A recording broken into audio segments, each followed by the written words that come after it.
Salam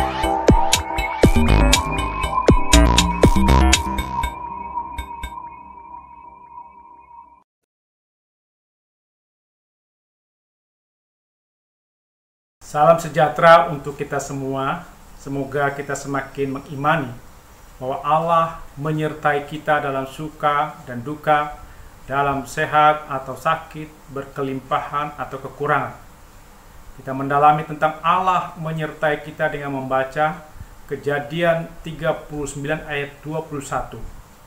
Tetapi Tuhan menyertai Yusuf dan melimpahkan kasih setianya kepadanya, dan membuat Yusuf kesayangan bagi kepala penjara itu. Tuhan menyertai kita setiap hari selama 24 jam sampai akhir hidup kita dan sampai di surga selama-lamanya. Seperti nyanyian Jalan Serta Yesus. Jalan serta Yesus, jalan sertanya setiap hari. Jalan serta Yesus lamanya. Jalan dalam suka, jalan dalam duka, jalan sertanya setiap hari. Jalan dalam suka, jalan dalam duka, serta Yesus lamanya. Tuhan menyertai kita bukan berarti hidup kita akan bersukaria terus. Kita menolak adanya kedukaan. Bukan berarti kita akan sehat terus. Kita menolak sakit.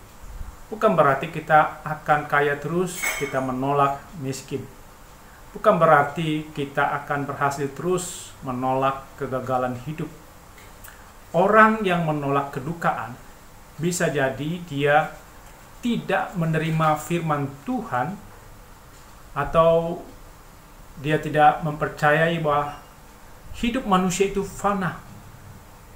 Dia tidak mempercayai Tuhan yang menyertai dia dalam melewati kedukaan agar iman makin kuat. Orang yang menolak sakit bisa jadi dia berpikir kalau Tuhan menyertai dia maka tubuhnya menjadi tubuh kekal, tidak ada sakit dan penderitaan. Padahal firman Tuhan mengatakan bahwa tubuh kekal dianugerahkan Tuhan pada saat Yesus datang kembali setelah hidup kita berakhir.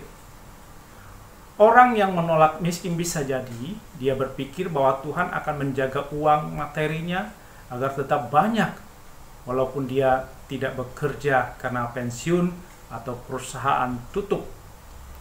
Tuhan menyertai kita bukan untuk menjaga uang atau materi kita, tapi Tuhan menjaga agar hati, jiwa, pikiran kita tetap kuat imannya.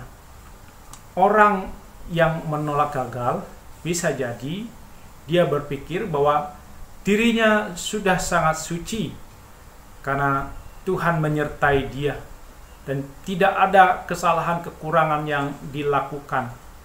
Padahal manusia yang tidak berdosa hanya Yesus. Daud yang paling taat pada Tuhan juga pernah gagal dalam hidupnya. Tapi Daud menyesali dosa dan kegagalannya, dan Tuhan terus menyertainya. Alkitab tidak pernah mengajarkan kalau Tuhan menyertai kita, maka tidak ada duka, suka, miskin, gagal. Tokoh-tokoh Alkitab seperti Yusuf sangat menderita dan sedih hidupnya. Ia dibenci saudara-saudaranya, menjadi budak Potifar, di penjara. Tapi di tengah kesedihan, kemiskinan, dan penderitaan hidupnya, Yusuf mempunyai iman bahwa Allah menyertai dia.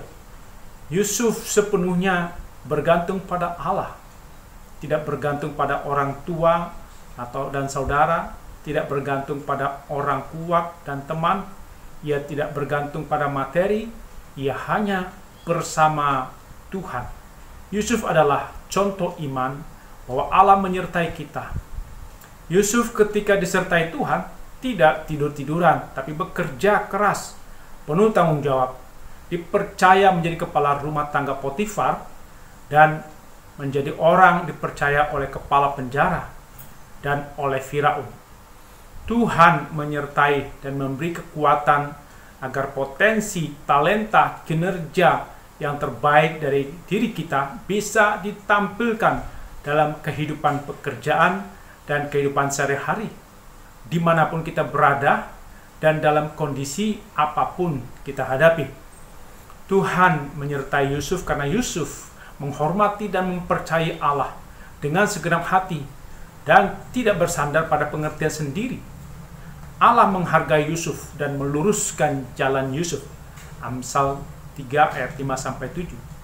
Tuhan menyertai dengan kasih setia sehingga Yusuf mendapat kekuatan walau berada di penjara yang tidak nyaman.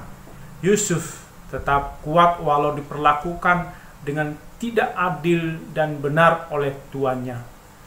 Tuhan menyertai Yusuf ketika keputusan hukum dibuat.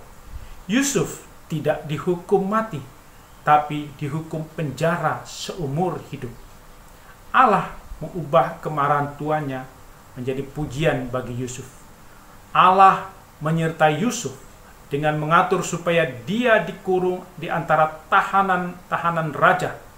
Karena dalam tahanan raja ada rencana Tuhan agar Yusuf nantinya diangkat menjadi bawahan raja. Allah menyertai berarti Allah membalikkan kebencian saudara-saudaranya. Fitnah istri Potifar dibalikan Allah menjadi kemajuan, keberhasilan Yusuf. Allah menyertai berarti Allah menjadi pelindung yang adil dan penuh kuasa bagi orang-orang yang tidak bersalah yang ditindas dan melimpahkan kasih setianya. Allah menyertai orang-orang yang dikasihinya. Tidak ada yang dapat menghalangi kehadiran Tuhan yang penuh kasih karunia bersama umatnya. Karena dia sudah berjanji tidak akan pernah meninggalkan mereka. Allah membuat Yusuf kesayangan bagi kepala penjara itu. Ini berarti Allah dapat mengumpulkan teman-teman bagi umatnya, bahkan di tempat yang tidak diharapkan dapat menemukan teman. Kepala penjara melihat bahwa Allah menyertai Yusuf. Karena itu segala sesuatu berhasil di tangannya dan ia mempercayakan Yusuf pengaturan urusan-urusan penjara. Tuhan mampu menyertai umatnya sampai di tempat yang sangat tidak nyaman. Daud juga mengimani bahwa Tuhan menyertai dia ketika Israel dianiaya bangsa Filistin. Daud yang beriman Allah menyertai dia, dimampukan Allah menghadapi Goliat dan musuh-musuh Israel, dan juga menghadapi Saul yang membenci dan hendak membunuhnya. Daud bergantung sepenuhnya pada Allah untuk melewati ancaman orang yang hendak menghancurkan Daud.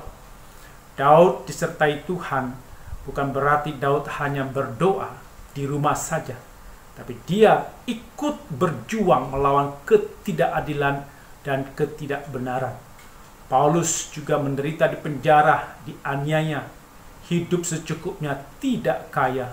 Tapi Paulus beriman Tuhan menyertai dia dalam penjara dan penderitaan, sehingga dia kuat dan mampu menghibur orang dari dalam penjara.